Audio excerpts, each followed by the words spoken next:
So we started from here and then slowly हम इतनी बड़ी फैमिली हो चुके हैं, हमारे फैमिली में इतने सारे मेंबर्स आ चुके हैं, more than 1 lakh people. Oh my god, thank you so much for subscribing to my channel, thank you so much for watching my videos. तौबा तौबा तौबा, थारा मूड खराब कर दिया. Sorry for that. In return, I will try my level best कि मैं आपको ऐसे कंटेंट बना के दूँ जिससे आपको बहुत हेल्प हो एंड आपकी कंटेंट जर्नी जो है वो और बहुत अच्छी होती जाए. इस वीडियो में आपके जो भी सवाल थे उनके जवाब देने की मैं कोशिश करूँगी जितना मैं कर सकती हूँ. Question number 1, how do you shoot, which equipments do you use? I have iPhone 14 जिससे अपनी वीडियो शूट करती हूँ. So I have this DJI Osmo Creator Pack जो कि बहुत इत्तूस है, देखो लिटरली मेरे हाथ के बराबर है. 1-2 महीने हो चुके हैं मुझे ये कैमरा लिए हुए, पर मैं अभी तक इसके बारे में बात नहीं करी थी क्योंकि मैं खुद सीख रही थी. पर अब मैं थोड़ा बहुत सीख गई हूँ, थोड़ी बहुत अच्छी हैं, थोड़ी बहुत बुरी चीज़ें मुझे समझ आ गई हैं, तो अब मैं इसके बारे में बात कर सकती हूँ. पर आई डोंट नो अगर अभी आप लोगों को इसकी ज़रूरत है कि नहीं है. पर अगर आप में से कोई है जो इंटरेस्टेड हैं तो प्लीज़ मुझे कमेंट्स में बताना, तो एक हम सेपरेट डिटेल वीडियो बना लेंगे इसका. क्योंकि क्रिएटर पैक है तो उसके साथ ही ये माइक भी आया है एंड मेरे पास 2 ट्राइपॉड हैं. एक क्योंकि टूट गया था तो मुझे दूसरा ट्राइपॉड लेना पड़ा था, पर जो टूटा हुआ ट्राइपॉड है अब मुझे अपने कैमरा के लिए बहुत हेल्प कर रहा है क्योंकि उसमें ऑप्शन है, मैं वहाँ पे अपना कैमरा प्लेस कर सकती हूँ. दूसरे ट्राइपॉड को मैं अपने फ़ोन के लिए यूज़ करती हूँ. ये है इसकी हाइट, काफ़ी सही है, ईजी टू यूज़. इसमें अपना फ़ोन रख दो and it also comes with a Bluetooth remote. तो अपने फ़ोन को कनेक्ट कर लो एंड कहीं भी दूर खड़े हो जाओ, इसको प्रेस करो एंड वीडियो रिकॉर्ड शुरू हो जाएगी या फ़ोटोज़ क्लिक होने लग जाएंगी. तो ये काफ़ी अच्छा एक फ़ीचर है जो मैंने अभी तक यूज़ नहीं किया है, बट ये अच्छा फ़ीचर है. You call yourself an introvert, but you look confident and charming on camera. How can an introvert grow in content creation? Let me give you a context कि मैंने अपने Instagram bio and YouTube bio में ये लिखा था कि an introvert trying to be social, कुछ ऐसा करके लिखा था मैंने. So I am an introvert, but then I'm also an extrovert. मतलब मैं selectively introvert हूँ and selectively extrovert हूँ. It depends कि मैं किन के साथ बैठी हूँ, कहाँ बैठी हूँ, क्या माहौल है, उस हिसाब से मैं या तो बहुत ओपन अप हो जाती हूँ या तो मैं एक शेल में आ जाती हूँ. तो वो डिपेंड करता है कि मैं कहाँ कैसे बैठी हुई हूँ. अगर एक रूम में 10 अननोन लोग हैं एंड एक रूम में मेरे 5-6 लोग हैं जिनको मैं जानती हूँ और मुझे कहा जाए कि आप किस रूम में जाके बात करना चाहोगे, तो मैं वो 5-6 लोगों वाले ग्रुप में ही जाके बात करना चाहूँगी. तो ये मैं अपने आप को ऐसे डिफाइन करती हूँ. Now coming back to your question, how can an introvert be a creator? मेरा फंडा ये है कि अभी इस रूम में फ़िलहाल जब मैं ये वीडियो शूट कर रही हूँ ना, तो मैं सिर्फ मैं हूँ और ये कैमरा है मेरा और मैं बात कर रही हूँ. मेरे पास अभी आसपास और कोई नहीं है, तो मैं अभी एक्सट्रोवर्ट ही रहूँगी क्योंकि मैं खुद से एक तरीके से बात कर रही हूँ. मैं कैमरा में हूँ और मैं बात कर रही हूँ. तो जब मैं शूट कर रही होती हूँ ना, तो उस टाइम पे मैं प्रेजेंट में बस यही सोचती हूँ कि मैं अकेले हूँ और एक कैमरा से बात कर रही हूँ, तो मेरे लिए थोड़ा सा ईजी होता है. अगर मैं शूट करते वक्त ये सोचूं कि मेरी वीडियो 1 लाख से ज़्यादा लोगों तक पहुंचेगी, वो देखेंगे, वो जज करेंगे मैं कैसे बोल रही हूँ कैसे नहीं बोल रही हूँ, मैं कभी शूट नहीं कर पाऊँगी. इसीलिए मैं इसको हमेशा अपने दिमाग को यही कहती हूँ कि मैं अकेले रूम में बैठ के कैमरा से बात करने वाली हूँ. एडिटिंग के टाइम पे मैं ये सोचती हूँ हाँ कि ये वीडियो किसी के पास जा रही है तो उसको और कैसे बेटर कर सकती हूँ. पर जब मैं बात कर रही हूँ मुझे कोई टेंशन नहीं चाहिए. तो आप भी अगर इंट्रोवर्ट हो एंड कंटेंट क्रिएशन में आना चाहते हो तो सबसे पहले तो बस ये मत मानो कि कैमरा इज़ योर फ्रेंड या आप 10 लोगों से बात कर रहे हो ऐसे शूट करो. जस्ट थिंक ऑफ कि आप अपने आप से ही बात कर रहे हो या सिर्फ एक इंसान से बात कर रहे हो. That's it. तो प्रेशर कम रहेगा एंड आप अच्छे से क्रिएट करोगे. Question number 2, I hate my voice and how I look on camera, so I stop recording. How do I overcome this? If you want to be a content creator, पहले तो आपको ये accept करना है कि आप कैसे दिखते हैं, आपकी आवाज़ कैसी है. आई नो फर्स्ट टाइम अपनी आवाज़ सुनो तो बहुत अजीब सा लगता है, या अपने आपको कैमरा में देखो तो लगता है कि मुंह तो टेढ़ा हो रहा है, ये हो रहा है, वो हो रहा है. एक्सेप्ट कर लो, यही है, ऐसे ही दिख रहे हो, यही आवाज़ है. अब इसी के साथ जितना बेटर कर सकते हो उतना बेटर करो, क्योंकि आप खुद को देखते हो ना स्क्रीन पे, तो आपको सारी इनसिक्योरिटीज़ अपनी पता हैं. वो आपके अंदर जो रहती है ना वो निकलने लगती है फिर कि ओ नहीं, इनको भी दिखता होगा कि मेरी नाक ऐसी है, इनको भी दिखता होगा कि मेरी दाँत ऐसे हैं. बाकी लोगों को वो दिख ही नहीं रहा है, बाकी लोग तो अपने कंटेंट पे ध्यान दे रहे हैं, लेकिन हमें क्योंकि हमें पता है तो हम उस चीज़ पे ध्यान दे रहे हैं. सो प्लीज़ जब भी आप वीडियो शूट कर रहे हो तो उसको रिजेक्ट करने से पहले आई वुड सजेस्ट कि आप अपने भाई बहन, मम्मी पापा, पार्टनर, किसी को भी जिन पे आप ट्रस्ट करते हो उनको वो वीडियो दिखाओ. हो सकता है कि वो एक थर्ड पर्सन व्यू से उनको वो सब दिखे ही ना जो आप नोटिस कर रहे थे, बल्कि उनको और बेटर लगे, या हो सकता है वो कुछ आपको जेन्युइन फीडबैक दे दे जिससे आप और इम्प्रोवाइज कर सकते हो. पर आई वुड सजेस्ट इनिशियली जब तक आप खुद कॉन्फिडेंट नहीं हो, आप खुद जज मत करो कि ये वीडियो रिजेक्ट करनी है कि अपलोड करनी है. किसी और इंसान से एक ओपिनियन उनका भी ले लो. एंड ट्रस्ट में सबको कोई ना कोई चीज़ अजीब लगती है, किसी को अपनी शक्ल अजीब लगती है, किसी को अपनी आवाज़ अजीब लगती है. पर बस वो पोस्ट कर देते हैं। हमें ना थोड़ा सा बेशरम होना पड़ेगा, हमें बस पोस्ट कर देना है। Can I grow on YouTube without showing my face? Yes you can. बहुत सारे फेसलेस चैनल्स हैं जो बहुत ज़्यादा ब्लो अप कर रहे हैं। एक तो होता है एनिमेटेड वाइट बोर्ड वाली वीडियोज़, दूसरी होती हैं जिसमें मैंने व्लॉग्स देखे हैं जिसमें लोगों के फेस नहीं दिखता है, वो वॉइस ओवर करके अपना पूरा जो भी अपना दिन भर में करते हैं वो रिकॉर्ड करते हैं, वो बहुत सूदिंग लगता है। एंड कुछ लोग ऐसे वीडियोस भी डालते हैं जिसमें ना फेस दिखता है ना उनकी आवाज़ होती है, वो सिर्फ नीचे सबटाइटल्स के साथ म्यूज़िक के साथ सारा अपना व्लॉगिंग करते हैं, वो काफ़ी अच्छा लगता है। आप अगर मूवी या फिर शो रिव्यू वाले वीडियोस बनाओगे उसमें आपके फेस की ज़रूरत नहीं है।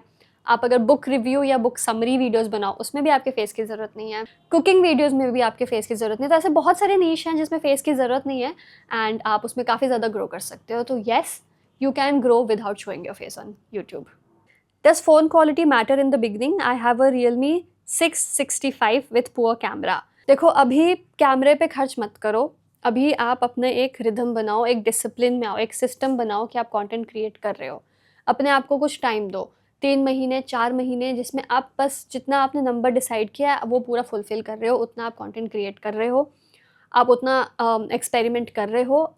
उसके बाद आपको अगर रिज़ल्ट दिखने लगे कि हाँ आपकी ग्रोथ हो रही है, व्यूज़ आ रहे हैं, ब्रांड्स रीच आउट कर रही हैं या सब्सक्राइबर्स बढ़ रहे हैं, थोड़ा सा भी 1% भी अगर आपको लगता है कि हाँ मुझे पॉजिटिव रिस्पॉन्स मिल रहा है, उसके बाद फिर भी आप सोचना कि इन्वेस्ट करना है कि नहीं करना है। बट अभी के लिए हमें सिर्फ एक रिदम, एक डिसिप्लिन, एक सिस्टम क्रिएट करना है, जिसके लिए हमारे पास जो भी अवेलेबल फ़ोन है उसके साथ हम ये शुरू कर सकते हैं। पर हाँ, कैमरा से ज़्यादा आई वुड से अगर लाइट अच्छी है ना तो वीडियो अपने आप अच्छी लगने लगेगी, लाइट अच्छी नहीं है तो वीडियो थोड़ी डार्क लगेगी। मैं आपको लाइटिंग के ऊपर एक अच्छे से वीडियो बनाऊंगी। बस एक छोटी सी टिप आपको ये दे सकती हूँ फिलहाल के लिए, जहाँ आपको नेचुरल लाइट मिल रहा है उसके सामने बैठ के अगर शूट करोगे तो वीडियो अच्छी बनेगी। But for now please don't invest in any camera, any phone, anything. सिर्फ अभी हमें एक सिस्टम पे काम करना है। What is the best time to upload videos? कोई पर्टिकुलर टाइम नहीं है, डिपेंड करता है आपके कंटेंट पे एंड आपके ऑडियंस पे। अगर आपके ऑडियंस सिर्फ स्टूडेंट्स हैं तो सुबह का टाइम जो है ना, सुबह से 2 बजे तक का टाइम, उसमें अवॉइड करना कुछ डालना, क्योंकि उस टाइम पे जो बच्चा है वो स्कूल में गया हुआ है, वो आपकी वीडियोस नहीं कंज्यूम कर रहा है। अगर आपकी ऑडियंस वर्किंग प्रोफेशनल्स हैं तो आप शाम की तरफ वीडियोस को अपलोड करो अराउंड 6 to 7, ताकि उस टाइम पे लोग ऑफिस से आ रहे हैं तो अपना डिनर करते हुए वीडियोस देख सकते हैं। उस हिसाब से आपको अपना प्लान करना पड़ेगा। वीकेंड्स पे हाँ आप दिन में डाल सकते हो, आप शाम में डाल सकते हो।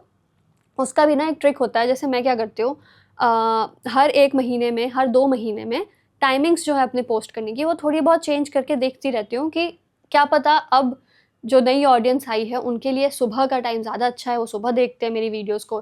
कुछ हो सकता है वीडियोस जो है वो रात में देख रहे हैं, तो मैं उस हिसाब से चेंज कर करके देखती रहती हूँ। कभी कभी मैं वीकेंड पे 12 बजे वीडियोस अपलोड करके देखती हूँ दिन में, एंड कभी कभी मैं शाम के 7 बजे भी अपलोड करती हूँ, जस्ट टू सी कि हो सकता है वीकेंड पे लोग आराम से उठ रहे हैं, घूम फिर रहे हैं, रात में ही आके वीडियो देखें।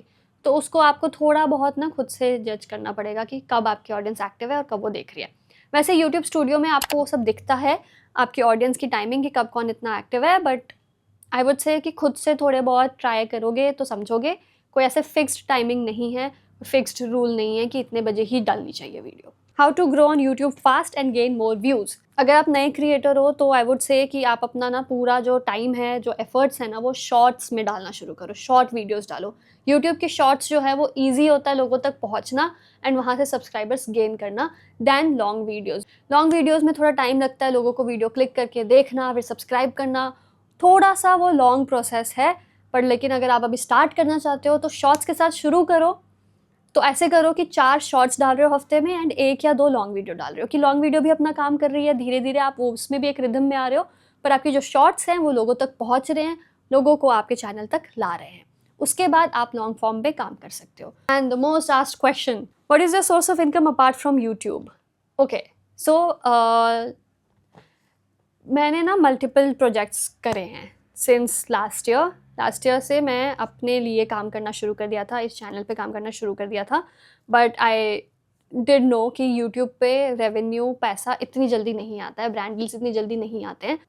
तो स्मार्ट डिसीजन यही था कि मैं कहीं फुल टाइम जॉब ना करके पार्ट टाइम जॉब्स करूँ, मल्टीपल जॉब्स कर लूँ, सो दैट मेरे पास अपने लिए भी टाइम हो एंड एक इनकम आती भी रहे। तो मैं एक स्किन केयर ब्रांड के साथ फ्रीलांस कर रही थी, मैं एक प्री स्कूल के साथ काम कर रही थी, देन मैं कुछ रेस्टोरेंट्स के साथ भी काम कर रही थी, जो कि मैंने अभी लास्ट मंथ 1-2 महीने पहले ही सब कुछ बंद किया है, क्योंकि अब मैं फुल ऑन अपने चैनल पे टाइम देना चाहती थी। बट हाँ, मेरे पास अभी भी कुछ मंथली बेसिस पे कोई प्रोजेक्ट्स आते रहते हैं जो एक फ्रीलांस प्रोजेक्ट ही होता है, जिसमें मैं अपने चैनल पे कोई काम नहीं कर रही हूँ, पर मैं किसी और के लिए, उनके चैनल के लिए कुछ कंटेंट प्रोवाइड कर रही हूँ। तो मैं वो अभी भी करती हूँ, लेकिन मेरा मेन फोकस अपना चैनल ही है। एंड अभी सोर्स ऑफ इनकम यूट्यूब, अभी I would not count it as a source of income, क्योंकि अभी इतनी इनकम नहीं होती है, क्योंकि मैं शॉर्ट्स पे ज़्यादा फोकस करती हूँ। तो शॉर्ट्स पे इतनी इनकम नहीं है, तो अभी मेरा जो इनकम होता है वो अराउंड $100-150 ही रहता है पर मंथ। तो वो बिल्कुल भी सस्टेनेबल सोर्स ऑफ इनकम नहीं है।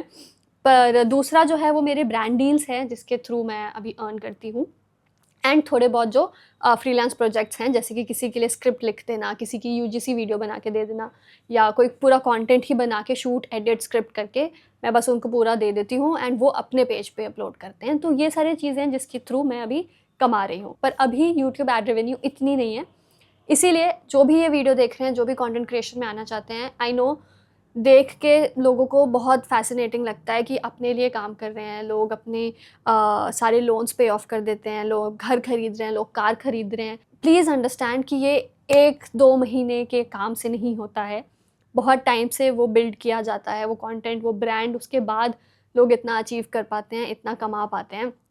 तो इस डिल्यूजन में मत रहना कि मैं 6 महीने यूट्यूब पे वीडियोस बनाऊं और मैं घर खरीद लूँ, मैं फ़ोन, हो सकता है, पॉसिबिलिटीज़ हैं, कुछ भी हो सकता है, लेकिन एकदम कोई गारंटी नहीं होती है कि इतने ही पैसे आएंगे ही आएंगे। अगर मैं आपको अपना स्क्रीनशॉट दिखाऊं मेरे यूट्यूब सिर्फ एड रेवेन्यू का, तो ये रहता है। तो इससे ना ही लोन पे ऑफ होंगे, ना ही कार ले पाऊंगी, ना ही घर ले पाऊंगी। तो आप अगर मुझे देख के भी ये सोचेंगे ना 1% भी कि इतने व्यूज़ आते हैं, इतने सब्सक्राइबर्स हैं, तो आई एम श्योर इनको इतने पैसे मिलते होंगे एड रेवेन्यू से फ़िलहाल। क्योंकि again I am repeating my self, क्योंकि मैं शॉर्ट्स पे ज़्यादा कंटेंट बनाती हूँ, तो अभी उसमें पैसे नहीं हैं। यही व्यूज़ अगर लॉन्ग वीडियोज़ में आ रहे होते हैं तो हाँ, हो सकता है कि थोड़ी रेवेन्यू जो है वो और बेटर होती, बट फ़िलहाल ये रियलिटी है। तो अगर आप भी कंटेंट क्रिएट करना चाहते हो एंड अगर आप एक फुल टाइम जॉब ऑलरेडी कर रहे हो, आई वुड सजेस्ट कि वीकेंड्स पे या रात में अपने कंटेंट पे काम करो एंड अपनी जॉब मत छोड़ो। अभी के लिए थोड़ा सा हसल होगा, अभी थोड़ी मेहनत करनी पड़ेगी, पर अगर इवेंचुअली आप जॉब छोड़ना चाहते हो एंड अपना कुछ करना चाहते हो तो अभी साइड बाय साइड करो, जब तक कि आप उस लेवल तक नहीं पहुंच जाते कि आपको लगे कि हाँ, यहाँ से अब इनकम आ रही है या आ सकती है, तब तक मत छोड़ना। क्योंकि ये सिर्फ दिखने में ही लगता है कि वाओ, हमें इतने व्यूज़ आ गए तो इतने पैसे आ गए, तो लोग घर खरीद रहे हैं, लोग कार खरीद रहे हैं, पर उनको 7 साल लग गए हैं, 7th ईयर में उन्होंने ये सब कमाया है, या 4 साल लग गए हैं फिर वो ये कमा रहे हैं। तो ये एक जर्नी है, टाइम लगता है। एंड अपने कंटेंट बिल्ड करो, अपना पोर्टफोलियो बनाओ, अपना आप इंस्टाग्राम पे रील्स बनाओ ब्रांड्स के साथ। हाँ, आपको बहुत अपॉर्चुनिटीज़ मिलेंगी, आपको वहाँ पे मिलेगा थोड़ा बहुत पैसा बनाने का। यूट्यूब एड रेवेन्यू आपका प्राइमरी सोर्स ऑफ इनकम नहीं हो सकता है, एटलीस्ट शुरू में, जब आप सिर्फ शॉर्ट्स पे वीडियो बना रहे हो। सो जस्ट मैं यहाँ डीमोटिवेट नहीं कर रही हूँ आपको, मैं बस थोड़े से रियलिटी बता रही हूँ आपको, सो दैट कोई भी आप एक्शन लें, कोई भी आप स्टेप लें, तो सब कुछ सोच के, सब कुछ प्लान करके ही लें। सो या these were the questions. And बहुत सारे क्वेश्चंस हैं कि हम कैसे शूट करें वीडियो या एक व्लॉग को इंटरेस्टिंग कैसे बनाएं। उसको मैं बैठ के चिट चैट करके नहीं समझा पाऊँगी, तो उसके लिए मैं प्रैक्टिकल आपको एग्जांपल्स के साथ प्रॉपर डिटेल वीडियो बनाऊंगी। तो अभी बहुत सारे वीडियोस ऐसे आने वाले हैं, जस्ट स्टे ट्यून्ड, क्योंकि अभी हम एडिटिंग भी करने वाले हैं साथ में, हम शूटिंग ट्रिक्स समझने वाले हैं साथ में, हम कैसे थंबनेल बनाएं हम वो भी सीखेंगे। मुझे भी अभी नहीं आता है, मुझे भी काफ़ी अभी सीख रही हूँ मैं भी, पर मुझे जो भी आता है, जो भी मेरे लिए वर्क कर रहा है, मैं आपके साथ वो शेयर करूँगी।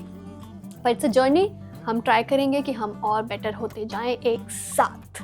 आई नो आप अभी मुझे कमेंट करने वाले हैं कि दी एडिटिंग वीडियो सिखाओ, एडिटिंग ट्यूटोरियल दो मुझे, नेक्स्ट वीडियो इसी बारे में आने वाली है। तो पेशेंस रखो, मिलती हूँ मैं आपको अभी 2-3 दिन में, ठीक है?